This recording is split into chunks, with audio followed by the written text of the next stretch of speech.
few days ago, my producer SPK sent me this particular screenshot, and it comes from a young lady by the name of Brady.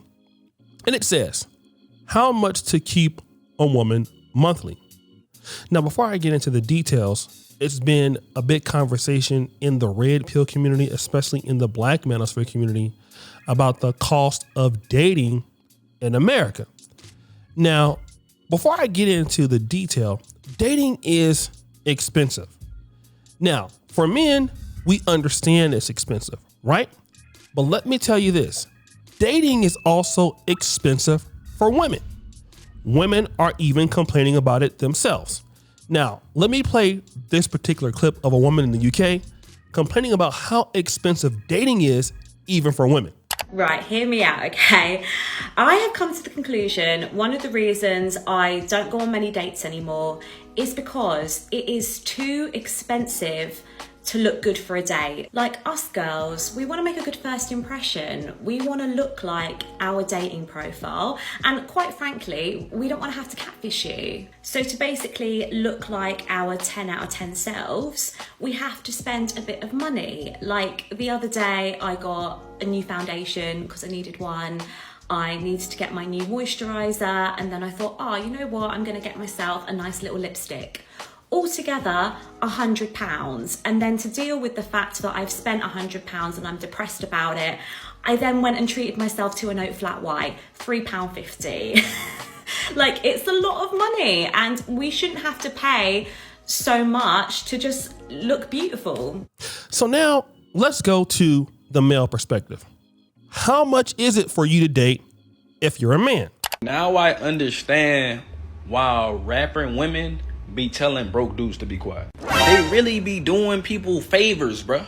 Because dating is expensive, bro. Dating costs money, bro. Bro, that's low-key why I broke up with my last girlfriend, bro. I ain't got time for it. Too much money. Bro, 2 years in a row I was in relationships, bro. I spent thousands of dollars on this relationship, bro. On top of having to spend money on the person that you're dating, you have to spend money on the person that you're dating. You trying to be fresh, so you got to get an outfit to go out. An outfit turns into a pair of shoes. A pair of shoes turns into a pair of shades. A pair of shades turns into a watch. And a watch turns into some cologne. I'm already down hundreds of dollars for one night.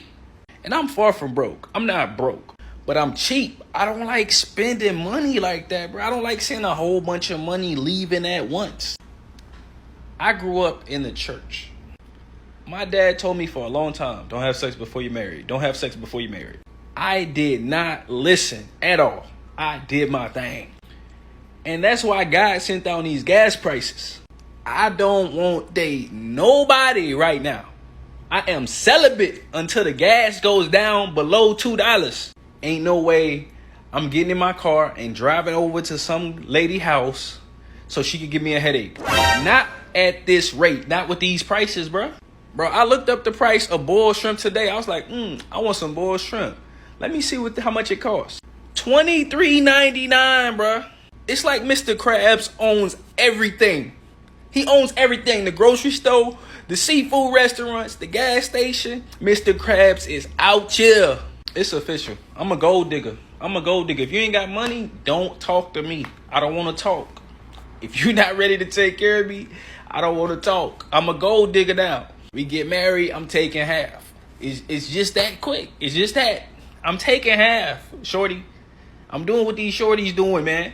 To these women, to these men, I'm doing it to these women, man. On second thought, I'm going to just stay single. Work on me. Stay out that dating pool. And it's hard. You see a fine thing in the grocery store, or you see a fine thing while you out, I want to holler so bad. Man, I'm so disciplined. I am legitimately focusing on me. Focusing on nothing else but me. Lock it down. Clink, clink. So after hearing both those perspectives, obviously we understand that while dating can be fun and obviously it can lead to relationships and sex, it's expensive. But now back to this particular screenshot by this lady by the name of Brady.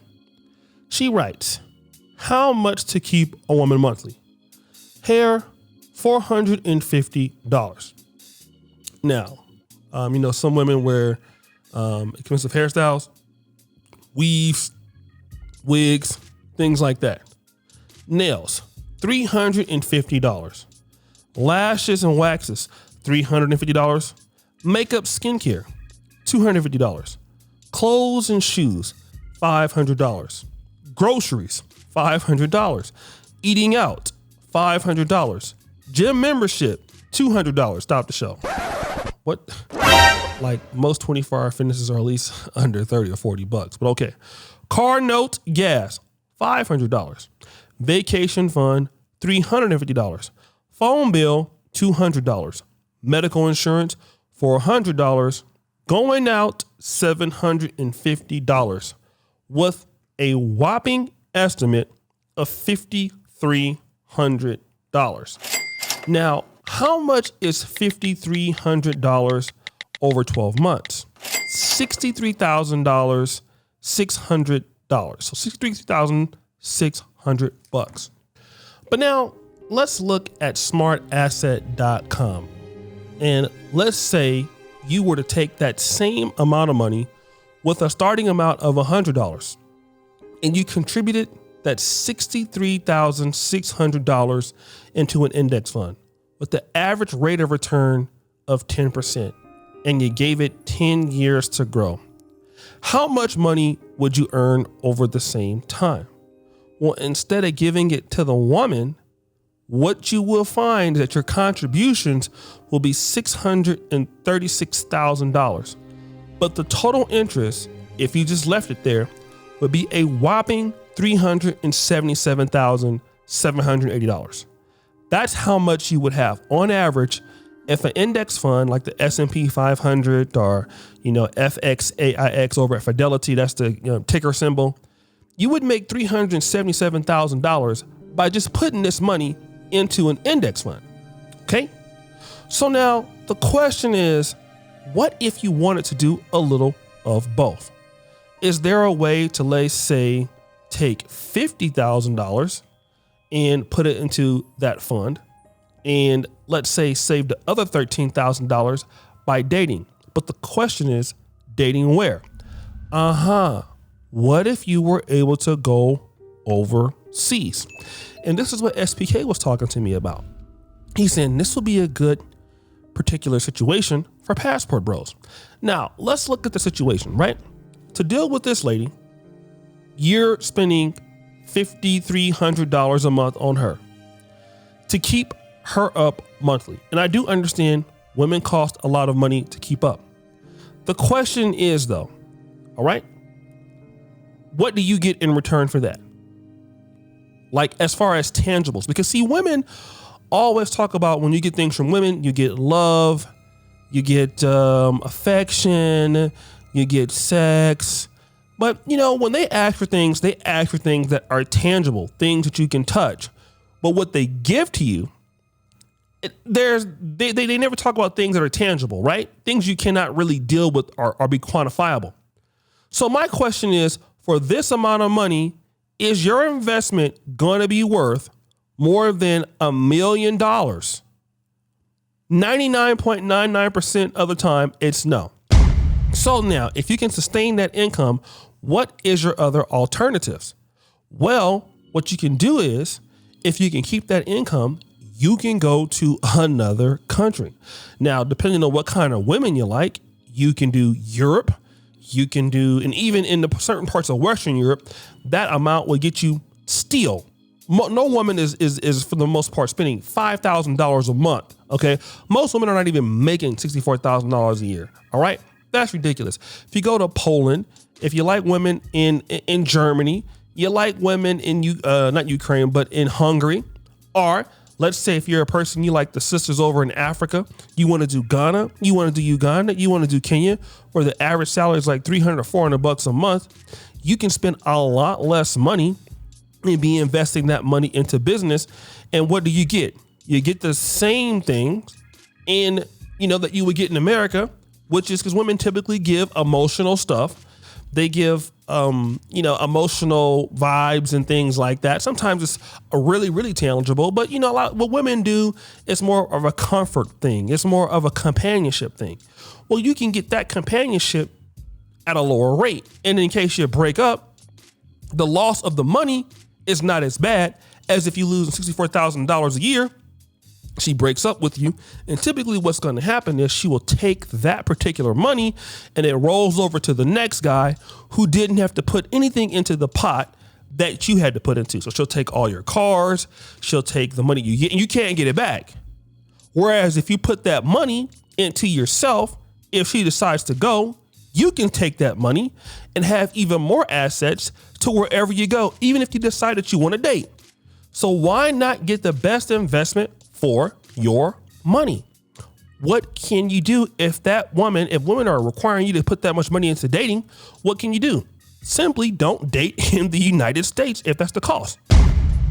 You might as well work, give yourself the cushion to go live somewhere else or to invest into a business and to keep yourself up more free, and then go and look for a cheaper situation.